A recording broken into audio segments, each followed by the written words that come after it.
This is the second favorite thing I like to put in my mouth. I better be the first. You doubt? You doubt? Oh, gee. You said it! Why do you look at me like that? You know it's recording, Oh, I right? didn't. I didn't. Maybe we don't talk about our sexcapades on camera. You Actually, we don't do. say. We've already date over. What you did to me this morning? Oh, baby girl. Need a fucking ice. And we talk a lot about dicks. I enjoyed the dick. You said that, not me. Of course I said that. But I didn't say it with an audience. That's why I'm the one who edits this, because we would be in jail. There is some research that if you ejaculate, that's why I make that distinction. It's not the sex act. I followed it. It's the goo. Goo goo gaga. It's what we in science You're refer a scientist. It's what we in the science world refer to as the load. Share the load. The load. The load. Share the load. Share the load. Guy goo. Guy goo. So it's what we call the nut. So he just nut quick. How did that slang happen? I don't know the exact etiology of it, but I can make one up. You can't say I'm nutting you and then also talk about the etiology. I know, but I feel like those two terms are not supposed to be said by the same person. Let me live my life. I like to nut, and I like to talk about the etiology of words. Oh, I know. I know both of those things very well. Here's how I think it went. Okay, there was a guy. His name was Leroy Jenkins. Leroy Jenkins! Leroy Jenkins! If we had a boy, I would have named him that. Yeah, I would have. Been like, oh, that's not our last name? I don't care. Oh, Jesus, Leroy. Leroy! Leroy was living his life. It's a video game. You're not in real combat where you need to just sit and discuss it. The guy's discussing it for like 20 minutes. Just go live your life. Just go live your life. It's just funny because video games attract people who are like, oh, this is fun. I want to do it. It's diverting. But it also attracts like hyper-focused, kind of slightly autistic people who want to win the game. And when those two interact, that's why the Leroy Jenkins meme is so interesting, because you got some yahoo who's just like, whatever, I'm just going to yell something dumb and get everyone killed. The funny part of the meme is the nerd who's planning out the raid. I'm coming up with 32.33, repeating, of course, percentage. We've just found the 20 meme people. That is our relationship. I'm the Leroy Jenkins guy, Yes. and you're the nerd. Oh, Jesus, Leroy. Sitting for 20 minutes, being like, okay, we're gonna do this, and then we're gonna go back, and I'm like, ah! I am the Leroy Jenkins in this relationship. You are the Leroy Jenkins in this, but I appreciate that. And if you get too many nerds in a room, they just nerd, and the nerds need the Leroy Jenkins, and the Leroy Jenkins the needs nerds have the nerd. me. I love a nerd. Her ass is a spaceship I want to ride. She's sexy. Leroy Jenkins, I love, not for the Leroy Jenkins part, but for the guy who gets like exasperated by Leroy Jenkins. There is such an interesting sociological and psychological phenomenon that happens in virtual worlds because they mirror our own world, but exaggerated in such specific ways. Like, a lot of psychologists are studying a lot of these virtual communities. They just live on online communities. That's where all their friends are. That's where all their social interactions are. That's where they spend the majority of their time. I watched the Sandra Bullock The Net movie. I'm in the know. I watched The Net. I know. I watched The Net in 1990. I know what's up. It's gonna be okay. Sandy B. Sandy She B. taught me. She taught me how our whole lives are on the computer, as she said. She ordered pizza. She ordered via pizza. a website, and it blew my mind. Hello.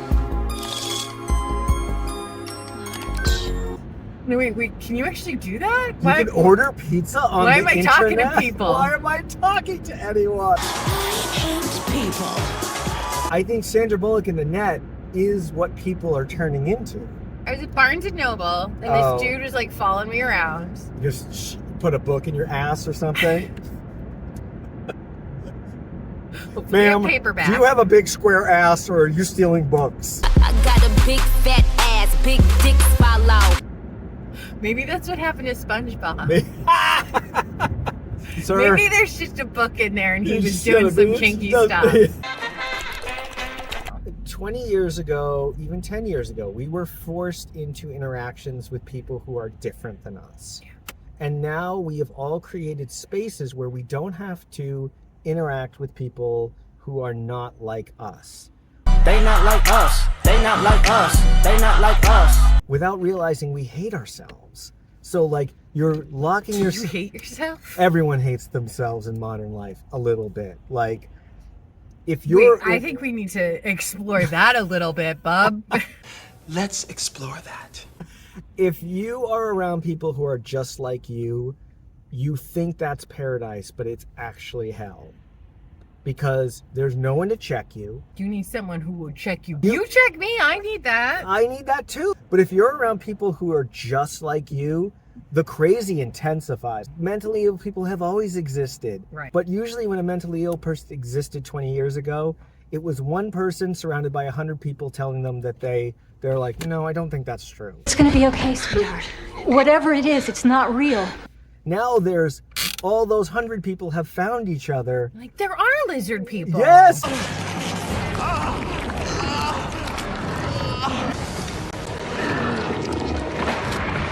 And they're all hyping each other up. Turn up the music!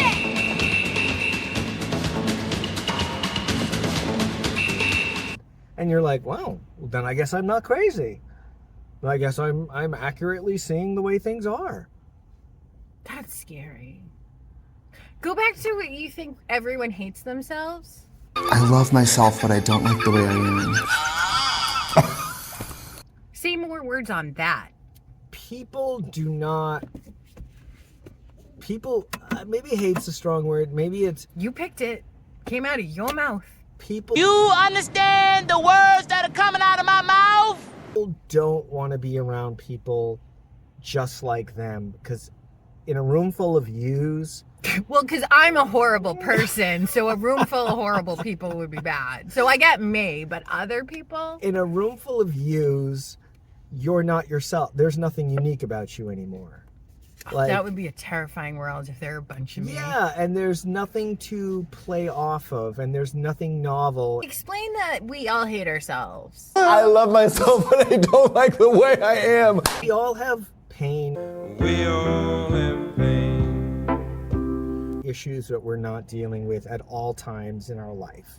The proof that we all hate ourselves is when people cry during yoga, because they have the first moment where they've like honestly sat with themselves in a space that isn't chaotic, and they're overwhelmed when they meet all that pain that's sitting in them that they are trying to distract themselves from, not see, run away from. Like when that mirror is forced into your face abruptly, you have to face exactly what you are. I don't think that's hating yourself.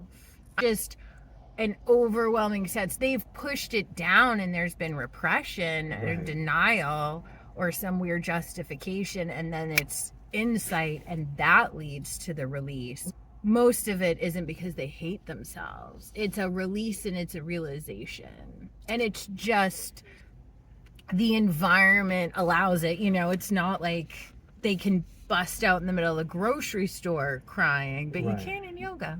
So come to my class. Namaste. Yeah, I'll feel make free. you cry. Feel free to hate yourself and cry. Everyone just cancels. Listen, luckily I'm salary. I don't have to pitch myself.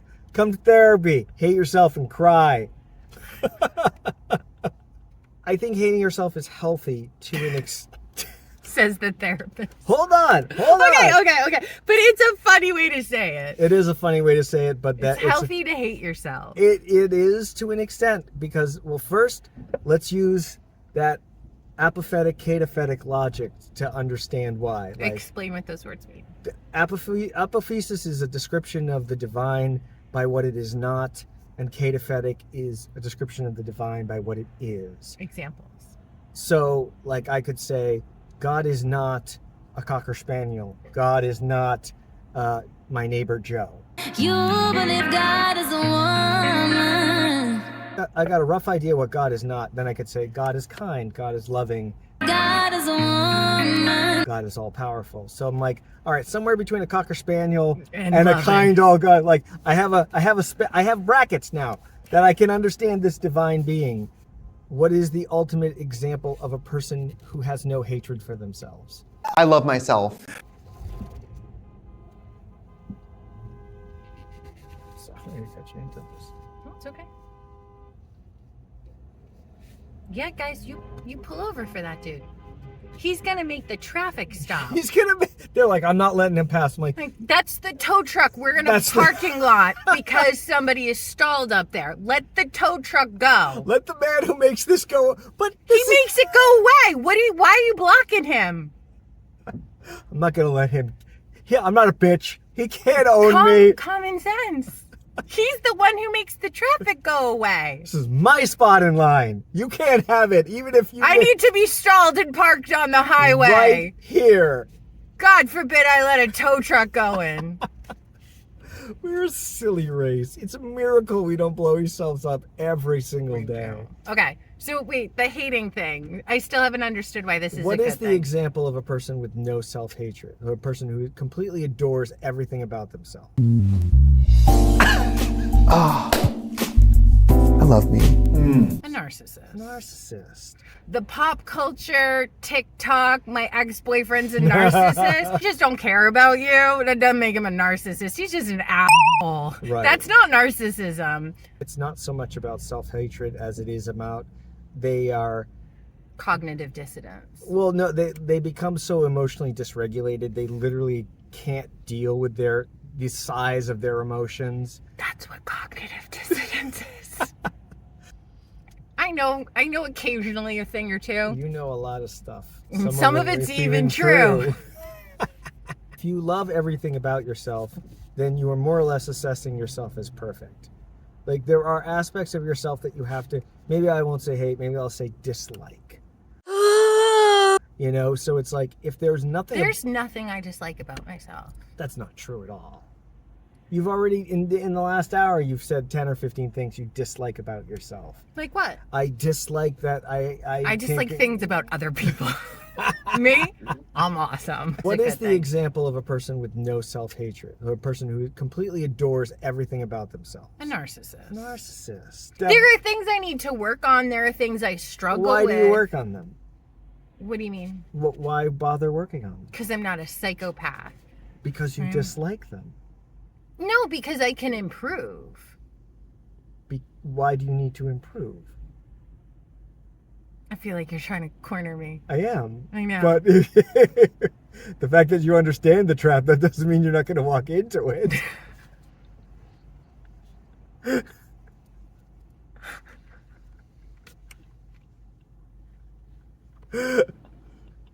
I know what you're doing here. Yeah, I'm still doing it. I just want you to know that I know. I know that you know that I'm not telling the truth. I know that you know. Traffic is still better than shopping pre-Christmas. You're right. I would rather sit in my car with tow trucks beeping at me than be in a mall. And you know what's not going to happen in my car? Hey! Did you hear about the election? How about that election? Who are you voting for? Huh? A little bit of self-hatred, a little bit of self-doubt helps you. You still haven't explained. Well, like I was saying, like, why change anything about yourself? Just because I want to evolve and better myself doesn't mean I hate myself. Bettering yourself gets you more places and overall improves things, but it doesn't come from a sense of hatred. That's why I'm funny. My self-hatred leads to comedy. You dig down deep enough with people, there is always a spark of self-hatred where there's something about you, about yourself that you don't like enough, that you hate it. And it drives either the energy to escape that reality or face that reality, drives a great deal of your behavior. And if you can't admit that there's parts of yourselves that you hate, then they're just going to torture you remotely and make you do all these weird things to get away from that realization. Do you think I'm tortured by things? Of course. You're a human on planet Earth in the year 2024. Of course you're fucking tortured by something. This marriage. Your mouth. That's Your what mouth. That's what I'm tortured by. You're laughing but you're not denying it. It's funny because it's true. I wouldn't consider Fair. hatred something I have towards myself. There are things I want to improve. There are things I wouldn't even say dislike. Okay, let's just change the terminology. Things that don't make you dick hard about yourself. No, everything about me makes my dick hard. I'm fucking awesome. I really am. I really love myself. I love yourself too. I'm not a narcissist. I just know how dope I am. You really are. I completely agree. You're an awesome person, but You have to say that. no, I don't have to say that. You fuck me. You have to say that. When have I ever had to say anything to you? I say dumb shit all the time that you don't want me to say to you. That's true. It's funny because it's true. You have no desire to speak on things you know nothing about. I think this little experiment proves that's wrong. I listen to I'm podcasts. not afraid to look like an idiot. It's a great skill to have. I want to learn. So if somebody's talking about something else, said to you. teach Yes. me. I don't need to prove to you that I'm right, and I don't need to show off my intellect because there's not a lot of it. No, that's not true. I think in modern society, knowledge is fundamentally a powerful thing. And for some people, it's damaging or scary for their egos to admit they don't know things because they are inherently losing power. And knowledge is, in a modern sense, a powerful thing.